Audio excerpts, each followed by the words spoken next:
Olá, sejam todos mais uma vez bem-vindos ao C-Pop, podcast de cultura pop do Correio do Povo. Eu sou o Carlos Correia, aqui comigo Márcio Gomes. E aí, Márcio, tudo bem? Tudo bom, Carlos? Tudo.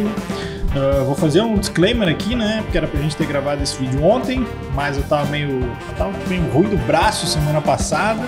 Aí tomei remédio, fiquei meio ruim do estômago. Foi mordido com um cara com uns cogumelos no corpo, assim. Cordyceps, assim, né? Mas vamos lá, vamos ver como é que vai. A gente tá aqui para falar do penúltimo episódio da segunda temporada de The Last of Us, chamado Procure a Luz.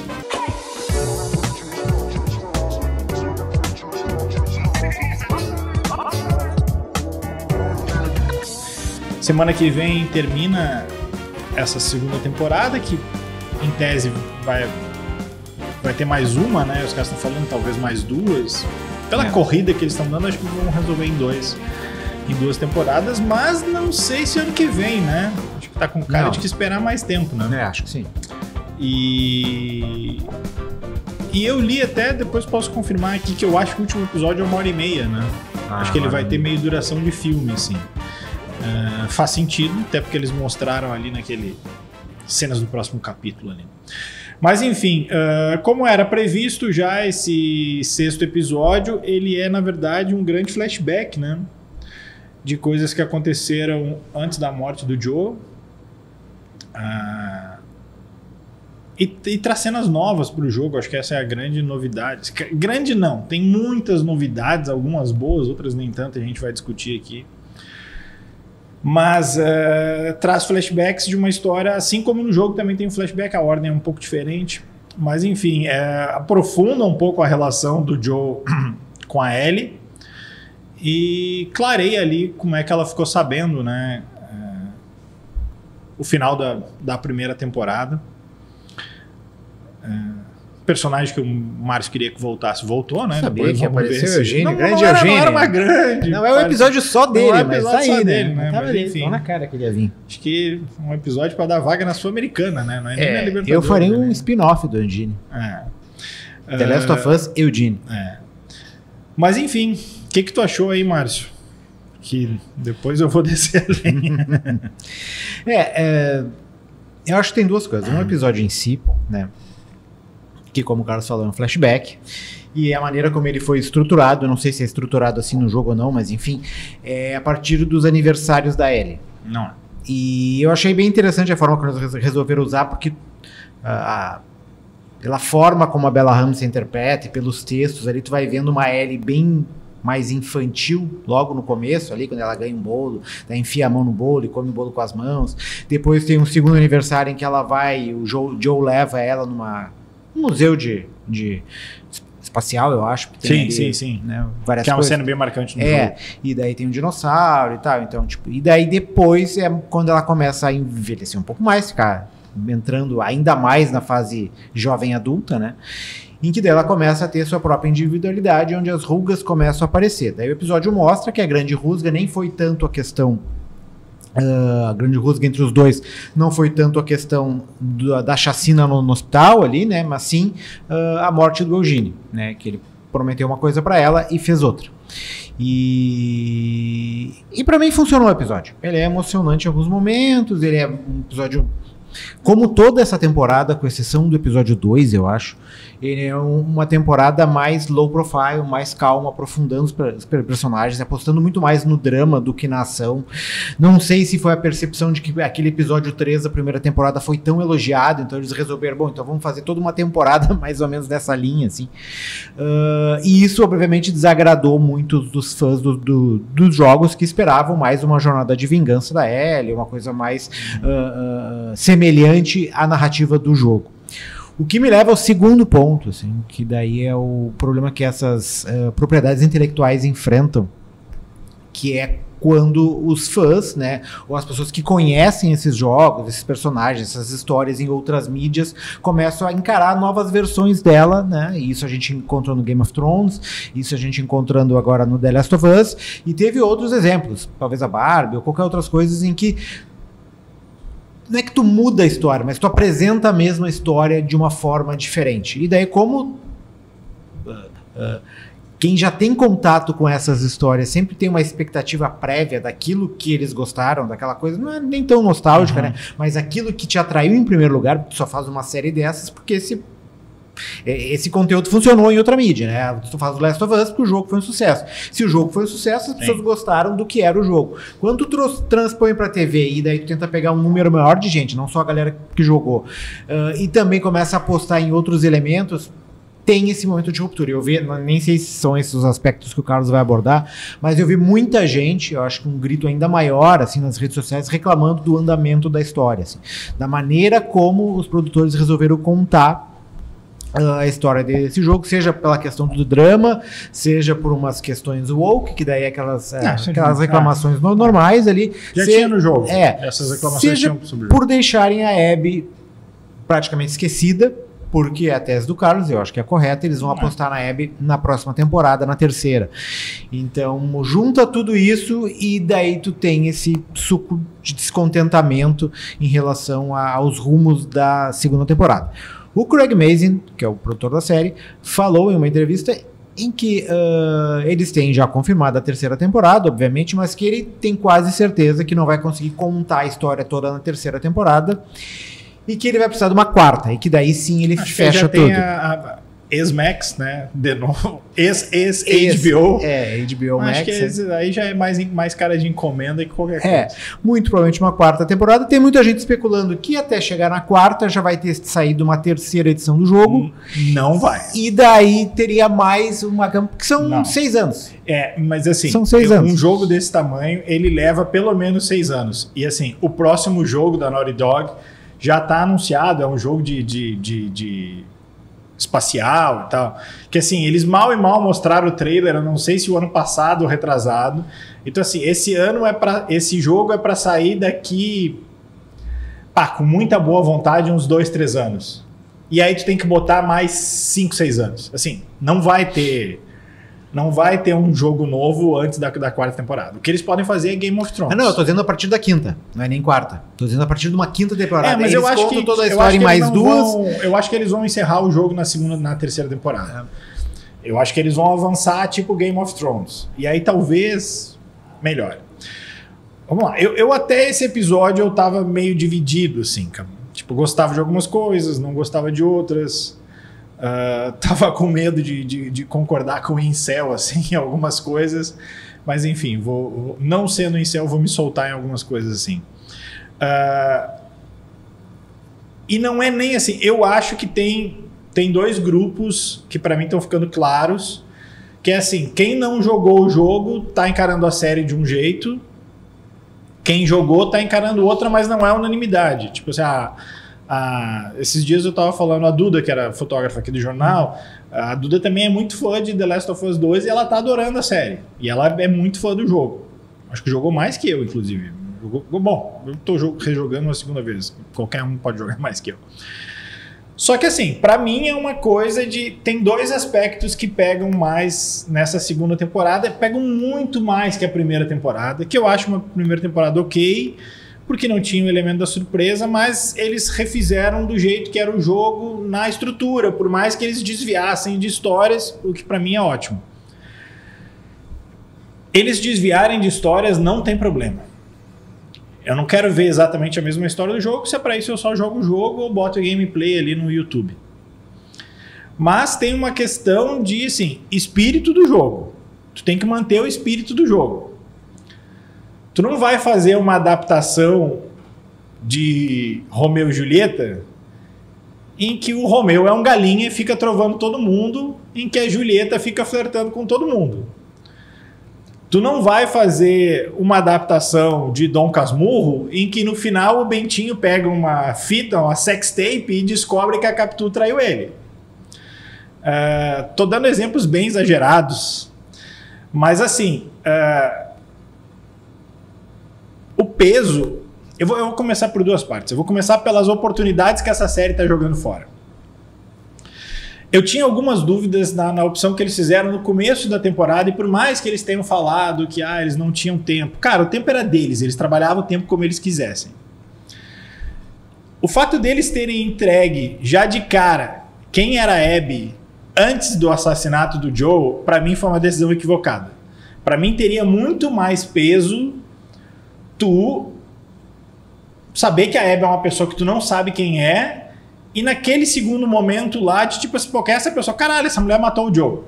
Acho que era um peso. Ah, eles não teriam tempo. Eu acho que a questão aí, só para interromper rapidinho, não é nem questão do tempo. Eu acho assim, vazaria que ela era quem ela é. Mas... Porque muita gente jogou o jogo, sabe? E as outras pessoas que não jogaram, eventualmente iam escorregar em algum spoiler que se divulgar. Escorregariam E daí todo o peso se perderia. Eu acho que seria diferente se essa fosse uma série que ela mudasse o rumo de muitas coisas, como o Walking Dead fez. Em relação aos quadrinhos. Isso ela não fez. Isso ela não fez. Se ela fizesse, ó, não morre o Joe, morre a Ellie. Aí eu sim, acho que ela tá. Eu acho que ela tá. Que não é o caso dessa. Ela vai seguir a linha natural do jogo. Eu acho que ela tá tirando peso dos personagens, jogando oportunidades fora. Aí sim, aí pode e aí eu chego porque assim, as pessoas que não viram estão curtindo, mas eu tenho feito isso assim, quando eu converso com as pessoas, não, eu gostei do episódio. Eu disse, cara, mas no jogo é isso, isso, isso. Pois é, no jogo é mais legal. E eu até acho que tudo bem, pode ser aquela história, o livro é sempre melhor, é difícil fazer adaptação, ainda mais com uma história de 30 lá vai horas em que tu tem uma imersão muito diferente. Mas vamos lá. E eu vi que já tem matéria sobre isso. A cena da varanda que acaba é a cena em que a Ellie confirma do Joe que o Joe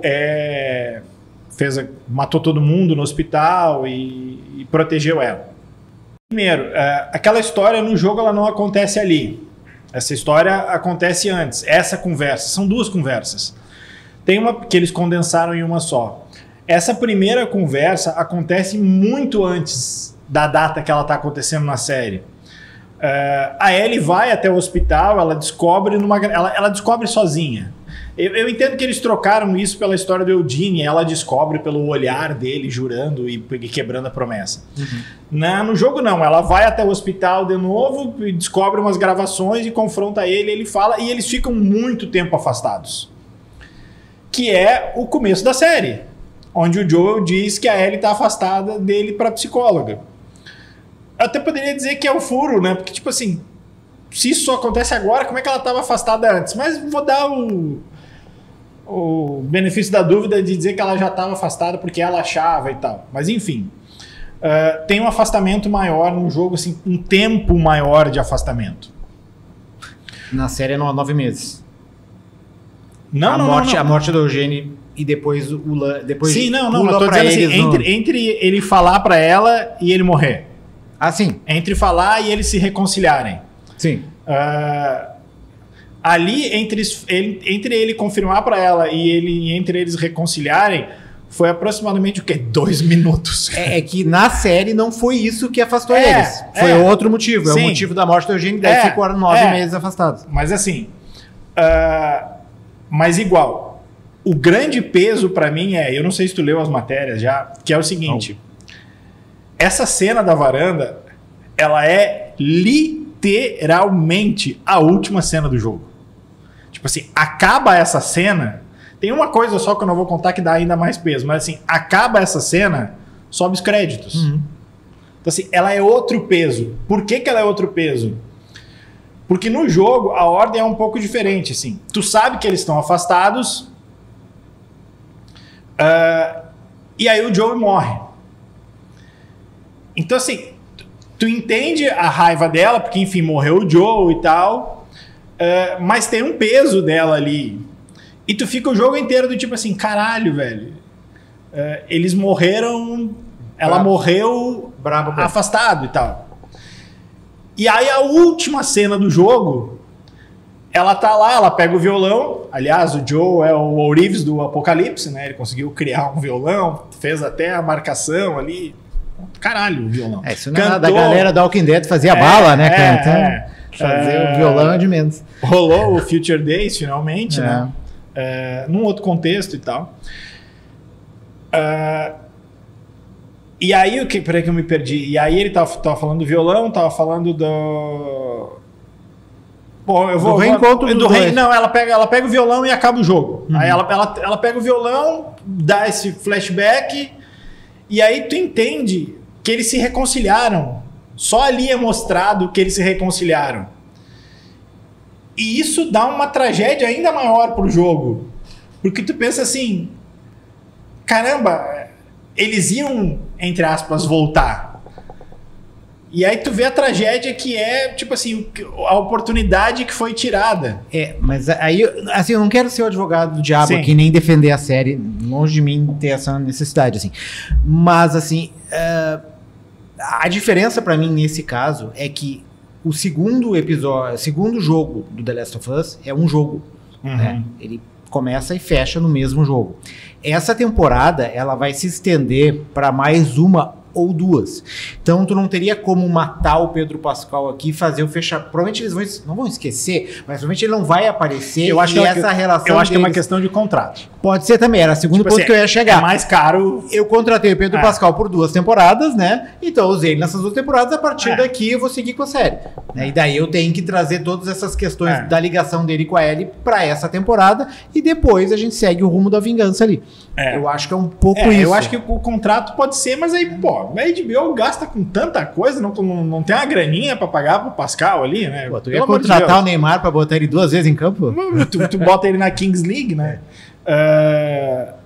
Até acho que o preço dele vai aumentar. Bom, se o Quarteto Fantástico flopar, o preço dele baixa também. Não, mas já tá em alta. Mas assim, é mais que isso.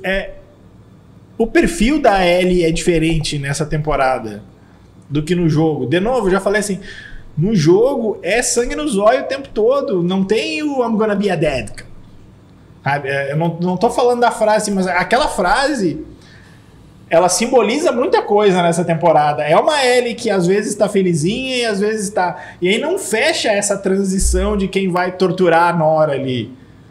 Ainda mais se ela já sabia. Tipo assim, pra mim não fecha as coisas. E talvez esse episódio não tenha sido tão bom porque não tem a Dina, que é a melhor coisa desse episódio. Pode ser. Outra coisa, só porque eu anotei aqui cultura completamente inútil. Porque eu vi que tinha mais uma cena com o Seth, né? Nossa, vamos perder mais tempo com uma cena com o Seth. Sabia que o Seth já fez o Robocop? Não. Fecha parênteses. Seth foi o Robocop de Robocop 3. Nossa. O pior dos Robocops. Eu parei no 1. Fui ver as notas, é o pior dos Robocops. Parei O que eu tinha anotado aqui? Da reconciliação, da última cena. Eu anotei aqui do Neil Druckmann, porque eu vi que uma galera tá botando, tipo, tudo que é bom na série é o Neil Druckmann, tudo que é ruim é o Craig Mazin, porque é mais fácil, né, defender o meu jogo botando o diretor do jogo. Eu acho que o erro nesse episódio foi a direção ficar com ele. Ele não é um cara tão experiente. Lembra quando a gente falou que a gente discutiu, né? Eu, pelo menos, dei a opinião de que... Eu não vou lembrar o nome do Mark Lloyd. O cara do Succession. O cara do Succession dirigiu o episódio da morte do Joel, que era um episódio mais de ação, né? Os episódios fodões, eles botam a mão dele. Exato. Que eu acho que ali poderia ser mais o cara do Game of Thrones, que era um episódio mais ação, assim. Esse era um episódio mais emotivo. Esse era um episódio pra esse cara. Pode ser? Acaba o episódio, eu não sei se tu viu ali o making off. Não, dessa vez eu não vi. Tipo, ele tá babando no Pedro Pascal. Assim. Tipo, ele tá quase deslumbrado com o Pedro Pascal e com a Bella Hansen, mas assim, é tipo assim, nossa, a oportunidade, ele dirigindo eles e que bom que você tá aqui e tudo mais. Ele tá deslumbrado. E assim, ele não é um cara... É o segundo episódio que ele dirige da série, da vida. Tipo assim, esse era um episódio que tu tinha... Eu até acho que a cena ali do astronauta, que é uma cena bem simbólica no jogo, ela funciona, ela tem emoção. Mas eu não sei, eu acho que esse era o episódio pra ser uma choradeira do início ao fim. Eu acho que eles optaram pela questão do estranhamento, assim, que é um pouco do rito de passagem ali, né? Tipo, o afastamento dos dois se dá na questão da morte do Eugene, mas já começa antes ali. Sim. Quando ele entra no quarto dela, ela tá com outra menina fazendo tatuagem, eles estão se pegando e tal. Ele é meio tiozão, né? E daí, tipo, é a Ellie ali amadurecendo, precisando do espaço próprio, né? Sendo uma personalidade, uma pessoa, não adulta, mas uma pessoa que precisa do seu canto, né? Precisa fazer suas coisas sem ter um cara entrando, ela já não é mais criança, assim. Então, eu acho que é mostrando não só a questão do afastamento dos dois, mas da transição dela, de quando ela vai amadurecendo, e o Joe talvez não perceba isso e ainda quer tratar ela como se ela fosse a criança que ele salvou lá no hospital. Tanto é que a morte do Eugene é um pouco isso, assim, ele mente pra ela de novo, ó, vai lá que eu vou, que eu te espero aqui, e daí ela chega e ele já matou ela, é por isso que ela fica puta, tu não... Ao mesmo tempo, tu não só por entende ter ele ali mentido. também, né? Mas é não só por ter mentido pra mim, mas por ter me tratado como criança, né? Sim. Porque também ela exigindo dele levar ele pra ela esse patrulha, comportamento enfim. adolescente dela é compreensível, é adolescente. E da relação dos dois, assim. E também tem a cena ali, que daí é essa aí que eu queria te perguntar, eu acho que não tem no jogo, mas não sei. Do pai, não. Do pai, que é a questão de um cara formado na violência, que foi como a geração dos anos 80 foi formada. Eu acho, na verdade, que aquela cena foi um grande gancho pra ter uma frase que vai ser repetida no final, que é espero que você seja um pai melhor que eu, ou você vai me entender depois. E que provavelmente é a Ellie sendo essa pai melhor, mãe melhor. E um grande gancho ali, tanto que eles dão um closezinho, dão uma paradinha pra mostrar o relógio, porque tipo assim, no jogo o relógio tem importância, e ela dá também o relógio, enfim. Não achei ruim a cena, mas também não acho que acrescentou muito. Pra mim o que pega é assim, e essa cena da varanda pra mim é o que simboliza mais do que a Ellie, assim, do que a Abby. É assim, é a oportunidade. É assim, eles podem fazer uma série boa, mas eles tinham a oportunidade de fazer um negócio muito melhor, cara. E aí, tipo assim, o peso que tu dá pra uma história. Tu viu o Black Mirror? O das fotos, aquele? Vi. É o Eulogy, uma coisa assim? Eulogia, né? Quando o cara descobre no final do episódio... Spoiler de Black Mirror. Spoiler de Black Mirror. Quando o cara descobre no final do episódio que a mulher tava esperando ele, porra, o episódio sobe de nível muito assim, e ele ganha em tristeza, em melancolia. Tu pensa assim, caralho, esses dois perderam a vida inteira, cara. A vida dos dois foi desperdiçada por causa de uma porra de um papel, assim. Mas assim, é a hora que um episódio bom fica melhor, assim. A cena do final do jogo é assim, cara, esse jogo é muito bom. Aí vem essa cena assim, caralho, esse jogo é uma obra-prima. O jogo. Tu tinha essa chance, cara. Tu podia dar esse peso, cara. Eu não sei se o jogo não vai ser isso, porque a série não vai ser isso, porque ela não chegou no final ainda, né? Eles inverteram as ordens, porque eu acho que pra TV tu tem que fazer alguma coisa, né? Eu acho que pra casar com as questões de contrato, pra questão do apelo, de que agora tu vai focar em outro momento, são escolhas. Sim. Eu ia dizer escolhas editoriais, né? Mas não. Escolhas de direção que são opções. Eu ainda sou reticente em dizer que a série não funciona ou que não é uma grande série porque ela não chegou no fim ainda. Talvez essa seja aquela tradicional temporada de transição que tinha que passar para daí partir para um outro momento. E um negócio que eu tava pensando, a minha grande restrição não é nem quanto ao roteiro e direção. Eu tava concluindo, vendo esse episódio, assim, o meu problema é com a montagem da série. É assim, é a ordem que eles estão botando as coisas, que fica tudo embolado. Estão montando um outro quebra-cabeça. E às vezes coisas que no jogo fazem sentido, tu tem que fazer uma força na série pra entender por que isso tá encaixado. Assim, quando eles botam a personagem da psicóloga, eu achei uma ideia legal, mas pra tu justificar ela, tu fez uma volta em toda a história que, caramba, tu tem que revisar esse roteiro umas 10 vezes pra ver se ele não vai ter um furo aqui e ali, sabe? Então... eu que não tive o jogo como referência, né? Não sei tipo, sabia da história em linhas gerais, mas não tenho toda a jogabilidade, saber pra que rumo vai, como é que é personagem tal, como é que as coisas funcionam. A série funciona. Acho que nessa temporada ela é sim uma série mais dramática, mais lenta do que uma série de ação. E que com isso tu perde um pouco do impacto, né? Tanto é que o grande episódio é o episódio 2. E tu lembra que quando a gente discutia a primeira temporada, eu dizia, cara, quem gostou da primeira, a segunda que o bicho vai pegar e tal. É que eu acho tá pegando que talvez essa parte vai ficar pra terceira. E daí tu dividiu o drama de um lado e colocou a ação e a violência do outro. Não sei. Isso não é problema. Porque a estrutura do jogo também ele divide entre Ellie e Abby. Só que a parte da Ellie também é pega pra capar. E até agora, Teve uma cena de pega pra capar que é elas fugindo Do Serafitas? Aquela que elas estão no metrô e depois... sim. Aquela cena é muito boa, aquela sequência é muito boa. Mas em termos de ação, tem a invasão lá dos Nightwalkers, né? Que não são os Nightwalkers. Enfim, que é outra mudança. Que é o segundo episódio, né? Que é o episódio da ação, né? Não sei, cara. Eu criei muita expectativa nessa segunda temporada. Eu acho, assim, mas aí é mais chute do que qualquer outra coisa. Eu acho que eles tentaram fazer uma temporada mais focada no episódio 3 da temporada passada, coisa mais emotiva e dramática. Alguns momentos funcionou, outros nem tanto, e isso tirou o peso da violência e da ação do jogo, e acaba impactando quem jogou tanto o primeiro episódio como o segundo. Acho que o próximo episódio vai ser muito corrido. Porque tudo que eles mostraram ali, assim... Quem jogou o jogo, só de olhar o cenário, sabe o que vai acontecer. A minha aposta, aquela que eu me mandei a mensagem para mostrar para vocês, eu tô achando que vai se confirmar cada vez mais.